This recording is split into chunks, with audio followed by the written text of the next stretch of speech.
Good evening everybody. सबसे पहले maths भाई महेंद्र सिंह पाल यूट्यूब चैनल पर सभी विद्यार्थियों को होली की हार्दिक शुभकामनाएं। हम आशा करते हैं आपने हमारा पिछला वीडियो देखा होगा और वीडियो को हम लेके आए थे, आपको टाइप फर्स्ट लेकर के दिया था और उसमें हमने आपको परसेंटेज के बारे में बताया, परसेंटेज निकालना सिखाया। उसके बाद हमने आपको बताया 3 तरह के सवाल बनते हैं, उन 3 तरह के सवालों को बताया। अगर उन वीडियो को आपने देखा होगा तो फिर ये वाला वीडियो आपको बहुत अच्छा लगेगा। और विशेष रिक्वेस्ट ये भी है कि अगर जिन स्टूडेंटों ने अगर पुराना वीडियो नहीं देखा और इसको देखना चाहते हैं तो उनको पहले जाकर के देखें, जब इसको देखेंगे तो बड़ा अच्छा लगेगा, क्योंकि यहाँ चेन सिस्टम है, आपको पॉइंट बाय पॉइंट पढ़ते हुए नजर आएगा। तो आज का टॉपिक उसी से रिलेटेड हम आगे बढ़ रहे हैं। टॉपिक का नाम है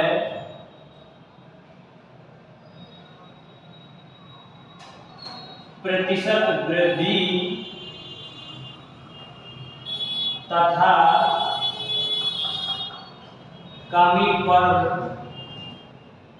आधारित प्रश्न। प्रतिशत वृद्धि तथा कमी पर आधारित प्रश्न बहुत अच्छा टॉपिक है। इस बात को अगर हम समझ जाएंगे तो पूरा चैप्टर हमारे लिए सरल होगा। जैसे सवाल आपने देखा होगा, कभी कभी कह दिया जाता है एक वस्तु के दाम प्रारंभ में 20,000 रुपए थे और उसका दाम बढ़कर के अब 25,000 हो गया, तो बताइए उस वस्तु के दाम में कितने प्रतिशत की वृद्धि हुई। मान लीजिए, चलो इस सवाल को ले लेते हैं। अच्छा, यहाँ पर हेडिंग हमने वृद्धि तथा कमी पर ही क्यों डलवाई, इसका भी लॉजिक है।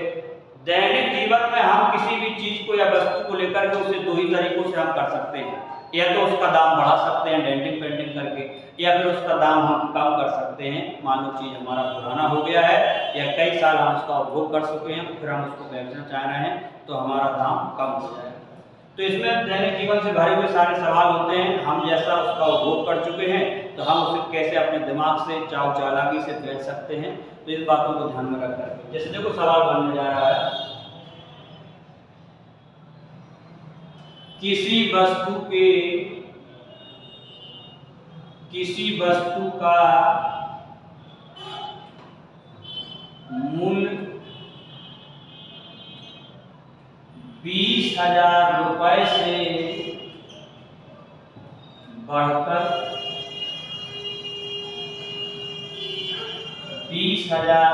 से बढ़कर 25,000 रुपए हो गया, तो बताइए वस्तु के मूल्य में कितने प्रतिशत की वृद्धि हुई, कितने प्रतिशत की वृद्धि हुई। तो देखो, सबसे पहले ऐसे सवालों को हल करने के लिए हम अलग से कुछ नहीं देखेंगे। ऐसे सवालों को हल करने के लिए पैटर्न पर सीधे देखिए, आप 20,000 रुपया से आपका हो कितना गया, 25,000। तो आपका कितना बढ़ गया ये देखिए। अगर 20,000 से हम 25,000 हो गए, 20,000 से अगर हम 25,000 हो गए तो रुपया बढ़ कितना गया, 5,000।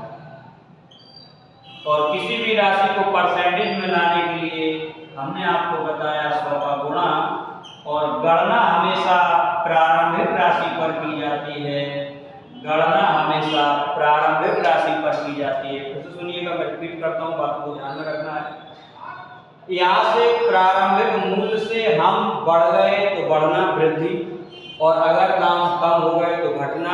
सबसे पहला काम हमारा ये है कि प्रारंभिक राशि से हम कितना बढ़ गए या कितना घट गए, हमने वो ज्ञात किया। और फिर सीधे सीधे शब्दों में अपने बात याद रखेंगे कि हमारा ये बढ़ा हुआ मान परसेंटेज में लाने के लिए या घटा हुआ मान परसेंटेज में लाने के लिए 100 का गुणा, और गणना हमेशा प्रारंभिक राशि पर की जाती है। इन बातों को बड़े ध्यान से रखेंगे। आप पेन और कॉपी लेकर के लिख भी सकते हैं, और लिखने का तरीका मैं इसलिए बार बार कहता हूँ कि कई बातें किताबों में लिखी नहीं पाई जाती, केवल सवाल पाए जाते हैं।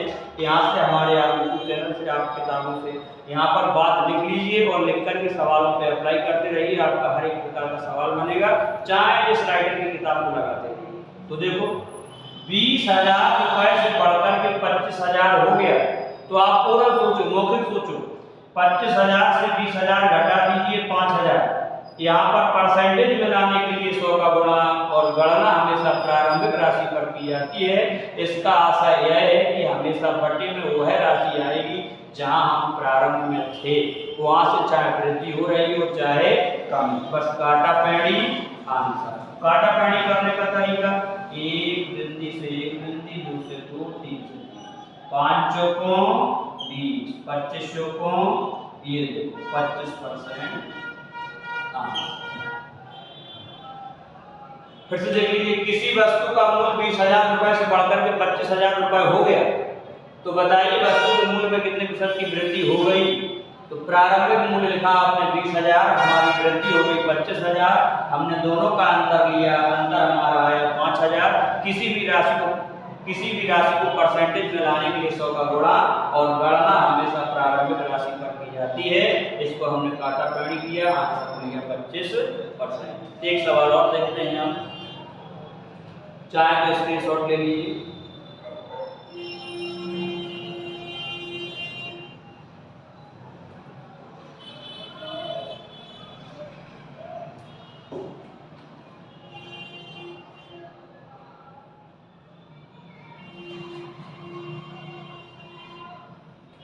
एक बस का किराया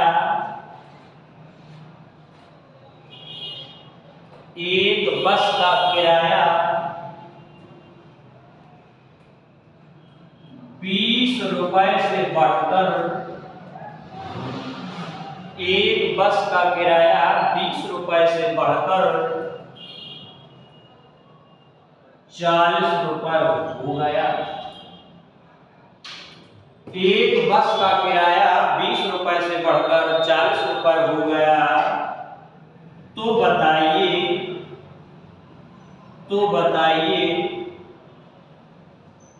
किराए में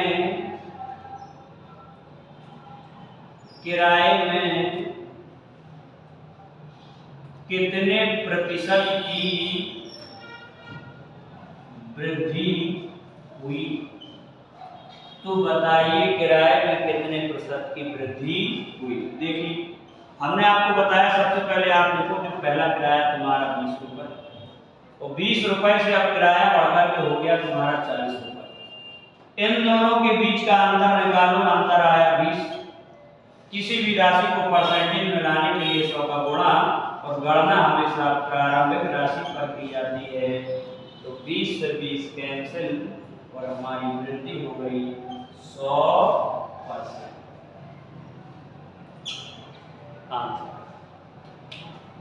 एक बस का किराया 20 रुपए से बढ़कर के 40 रुपए हो गया, तो बताइए किराए में कितने प्रतिशत की वृद्धि हो गई। तो हो जाएगा, पहला हमारा किराया 20 रुपए था, अब 40 रुपया हो गया, तो बस के किराए में 40 रुपए से बढ़कर के हम 20 रुपए एक्स्ट्रा लेने लगे। तो परसेंटेज में लाने के लिए 100 का गुणा और गणना प्रारंभिक राशि पर की जाती है, तो 100% की वृद्धि हो गई।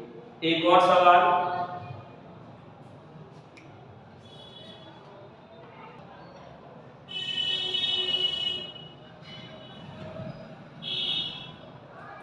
अगला प्रश्न हम आशा करते हैं आपको वृद्धि समझ में आई होगी। कमी पर ले चल रहे हैं और हम सवालों में स्टार लगाते चलेंगे। अगर स्टार लग जाए तो मान लो सवाल की कुछ विशेषता है। अब स्टार लगा के तीसरा सवाल पढ़ने जा रहे हैं, ये कमी पर है। कमी के लिए देखो सवाल कैसे बनाया जाए।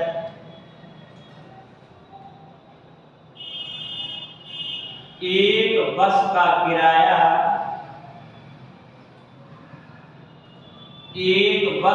किराया 80 रुपए था। एक बस का किराया 80 रुपए था।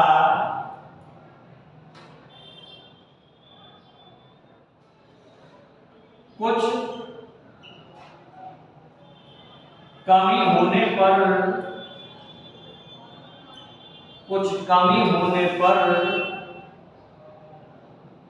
अब बस का किराया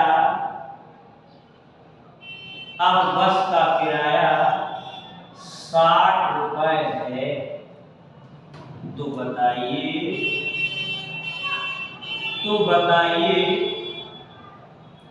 बस के किराए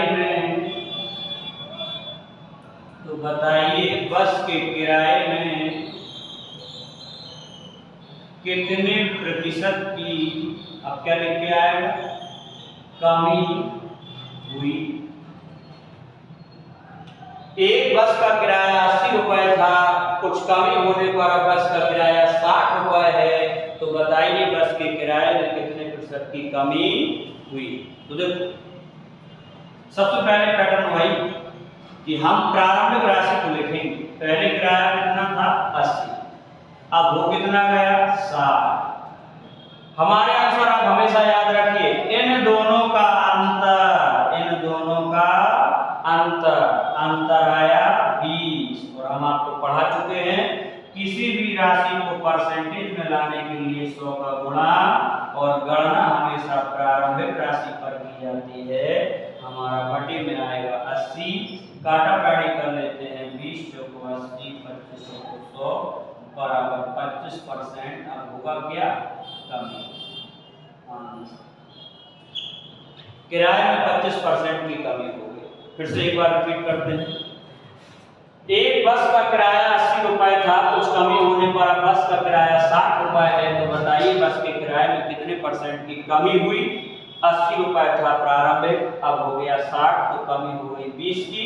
परसेंटेज में लाने के लिए 100 का गुणा, तो गणना हमेशा प्रारंभिक राशि पर की जाती है, अर्थात बटे में हमेशा पहले वाली राशि आती है, काटाकाटी करेंगे वही हमारा आंसर, इतने परसेंट की कमी हो गई। एक सवाल और देखते हैं, आप चाहें तो इसका स्क्रीनशॉट ले लीजिए।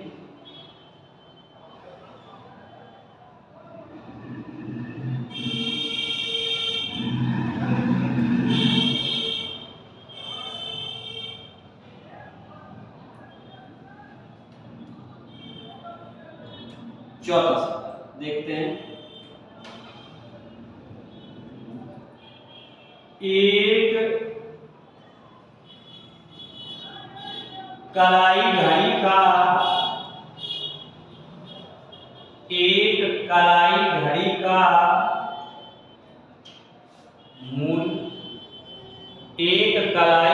का मूल्य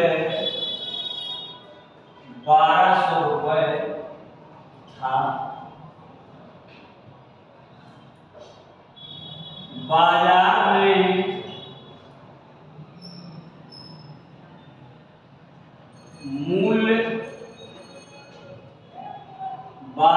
में मूल्य गिरावट के कारण एक कलाई घड़ी का मूल्य 1200 रुपए था। बाजार में मूल्य गिरावट के कारण अब घड़ी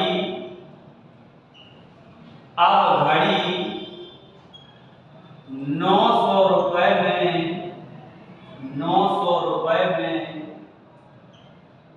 प्राप्त हो जाती है।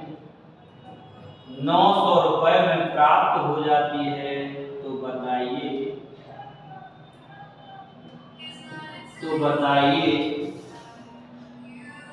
घड़ी के मूल्य में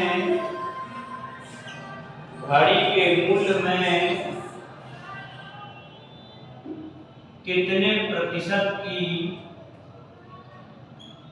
कमी हुई। तो बताइए घड़ी के मूल्य में कितने प्रतिशत की कमी हुई।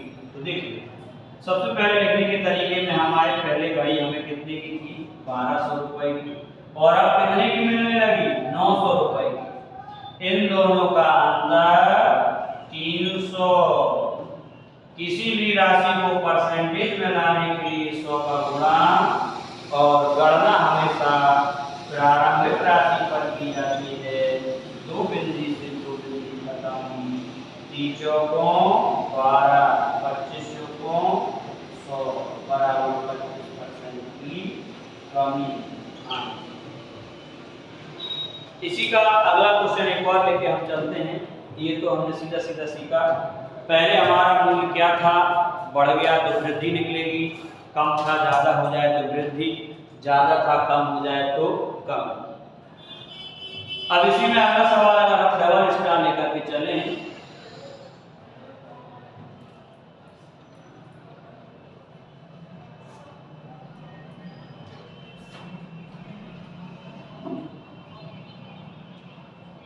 डबल स्टार में सवाल होगा प्रतिशत वृद्धि तथा कमी पर आधारित प्रश्न में पहले हमें सी का प्रतिशत वृद्धि ज्ञात करना, सी का प्रतिशत कमी ज्ञात करना।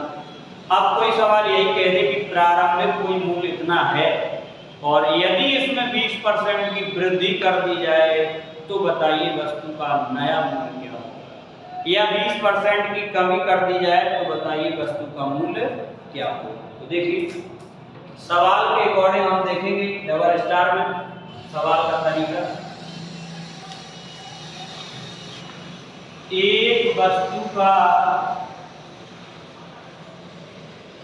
मूल्य 1200 रुपए है, एक वस्तु का मूल्य 1200 रुपए है यदि इसमें 20% की वृद्धि कर दी जाए। एक वस्तु का मूल्य 1200 रुपए है, यदि इसमें 20% की वृद्धि कर दी जाए तो वस्तु का मूल्य ज्ञात करें। तो वस्तु का मूल्य ज्ञात करें। देखेंगे यहाँ पर सवाल सबसे पहले हम देखते हैं RS अग्रवाल पैटर्न। सवाल ये कहेगा 1200 का एक वस्तु का मूल्य 1200 रुपए है, इसमें 20% की वृद्धि कर दी जाए तो वस्तु का मूल्य ज्ञात करें, वस्तु का नया मूल्य ज्ञात करें। तो देखो परसेंटेज चैप्टर की सबसे बड़ी दो बातें हैं, बहुत इंपोर्टेंट है। किसी भी राशि को हम मानी मन में 100% मानेंगे, किसी भी राशि को हम मानी मन में 100% मानेंगे। अगर परसेंटेज चैप्टर में वृद्धि कह दी जाए तो हम 100 पे मानी मन में बढ़ जाएंगे, और अगर कमी कह दी जाए तो मानी मन में 100 से घट जाएंगे। जैसे आप लोग हमारे साथ बोलने का प्रयास करिएगा। यदि किसी राशि को आपने 100 मान लिया, हम कहें 10% की वृद्धि तो आप उसे 110 कहेंगे। अगर हम कहें 20% की वृद्धि तो आप 120 कहेंगे। अगर हम कहें 25% की वृद्धि तो 125 कहेंगे। अगर हम कहें 10% की कमी तो 90 कहेंगे। अगर हम 20% की कमी कहें तो 80 कहेंगे। अगर हम 30% की कमी कहें तो 70 कहेंगे। इसका आशा यह है कि परसेंटेज चैप्टर में अगर किसी भी वस्तु के मूल्य पर, प्रारंभिक मूल्य पर यदि वृद्धि कह दी जाए तो हम मानी मन में 100 पर बढ़ जाते हैं, और अगर कमी कह दी जाए तो हम मानी मन में 100 से घट जाते हैं। देखिए तरीके, सबसे पहले तो एक बात ये कही जाती है कि हमने 1200 लिखा, तो 1200 में प्लस 1200 का 20% हमारा आंसर हो जाएगा। तो यहाँ पर जब हम देखेंगे तो हमने देखा 1200 प्लस 1200 का 20% का हटाए गुणा परसेंटेज हटाए बटा 100। दो बिंदी से दो बिंदी कट गया, बराबर का 1200 प्लस का 12 बिंदी हो जाएगा 24, 240। 1200 को प्लस में 240 जोड़ेंगे तो हो जाएगा आपका यहाँ पर 1440 रुपये। लेकिन हमें इतनी लाइनों को वहाँ पर नहीं बनाना है एग्जाम हॉल में। हम एग्जाम हॉल में लगाने के लिए आपको ये बता रहे हैं कि किसी भी राशि पर अगर हमें बढ़ना है तो हम मानी मन में 100 पे बढ़ जाएंगे, और घटना है तो मानी मन में हम 100 पे घट जाएंगे। तब आपको यहाँ पर ये लिखना है, जो मान प्रारंभिक होता है वो हमेशा 100 होगा, तो यही 100% बराबर के है 1200। यही 100% बराबर के है 1200। अगर हमने क्वेश्चन में कह दिया 20% की वृद्धि तो आप 120, 10% की वृद्धि तो 110, 15% की वृद्धि तो 115, अगर 10% की कमी तो 90। लेकिन अभी क्वेश्चन को मद्देनजर रखते हुए हम यहाँ पर देखेंगे 20% की वृद्धि का तो हम तुरंत 120 लिखेंगे, और यही 120 पे लौट आएंगे तो 1200 गुणित का 120 बटा 100, 2 बिंदी से 2 बिंदी खत्म, 12 144 और 1 बिंदी पहले से थी, ये हो गया 1440। बस 2 लाइनों में हमारा आंसर तैयार हो जाता है। जैसे एक और नेक्स्ट क्वेश्चन देखते हैं हम।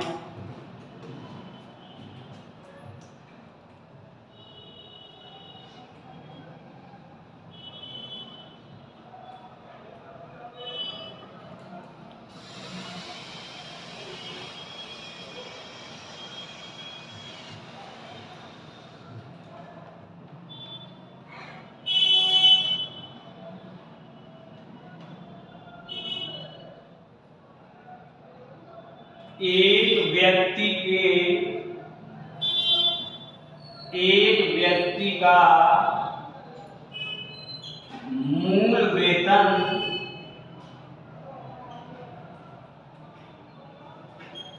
एक व्यक्ति का मूल वेतन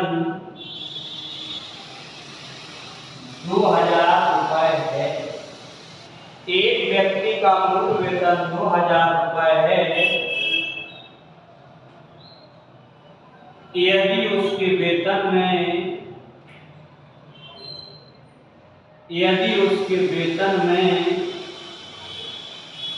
यदि उसके वेतन में 25% की वृद्धि कर दी जाए,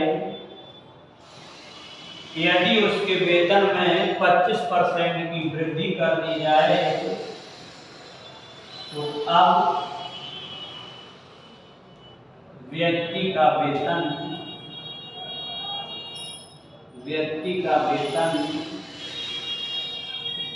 क्या होगा? तो अब व्यक्ति का वेतन क्या होगा? देखो दो लाइन में बनाने की कोशिश करते हैं। जो दे दिया वो 100% के बराबर, यही 100% बराबर के मान है हमारा 2000 की। क्वेश्चन में यदि वृद्धि कह दिया जाए तो हम 100 पे बस मन ही मन में बढ़ जाएंगे। 25% की वृद्धि कहा है तो 125% बराबर 2000 गुणित का 125 बटा 100। दो बिंदी से दो बिंदी कट गया। 125 का दूना करेंगे तो 250 और एक बिंदी पहले से, तो आंसर हमारा बन जाएगा 2500 रुपए। अगला क्वेश्चन हम लोग देखते हैं कमी पर। छोटी सी बात याद रखनी है मन ही मन में, जो राशि है वो 100% के बराबर होगी, और अगर क्वेश्चन में वृद्धि कह दी जाए तो मन ही मन पे 100 पे बढ़ जाएंगे, और कमी कह दी जाए तो मन ही मन पे 100 पे घट जाएंगे। घटाने की ओर चलते हैं।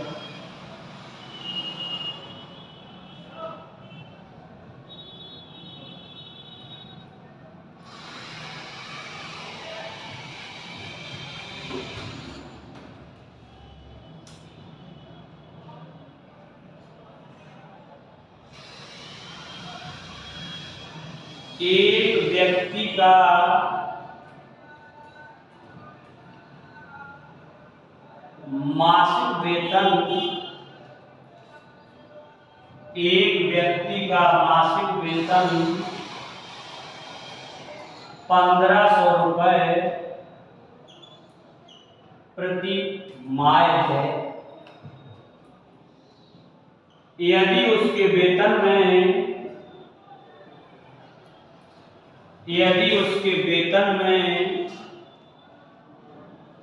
20% की कमी कर दी जाए, एक व्यक्ति का मासिक वेतन 1500 रुपए प्रति माह है, यदि उसके वेतन में 20% की कमी कर दी जाए तो उसका वेतन अब कितने रुपए प्रति माह होगा? देखो सवाल बड़ा आसान है। जो है दिया है वो 100% के बराबर होगा, यही 100% के बराबर 1500 रुपए प्रति माह है। क्वेश्चन में कह दिया गया है 20% की कमी कर दी जाए, 20% की कमी कर दी जाए, तो हम मन ही मन में 100 से घट जाएंगे। 100 में से 20 गया 80, इसी 80 पे लौट आइए 1500 गुणित का 80 बटा 100। बिंदी से बिंदी कट गई, 15 अट्ठे 120 1200 रुपये प्रति माह है।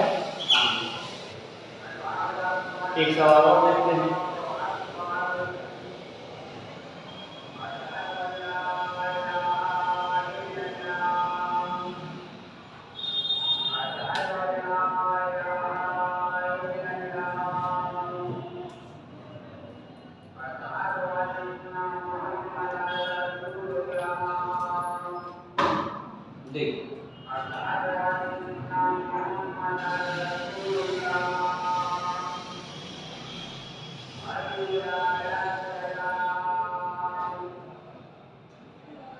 एक दलाल की दलाली,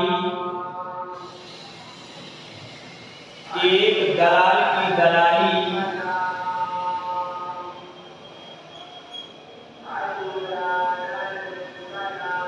एक दलाल की दलाली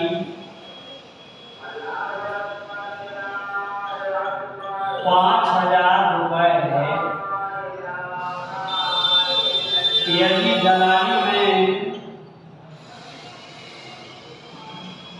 यदि दलाली में 10% की कमी कर दी जाए, यदि दलाली में 10% की कमी कर दी जाए तो उसकी दलाली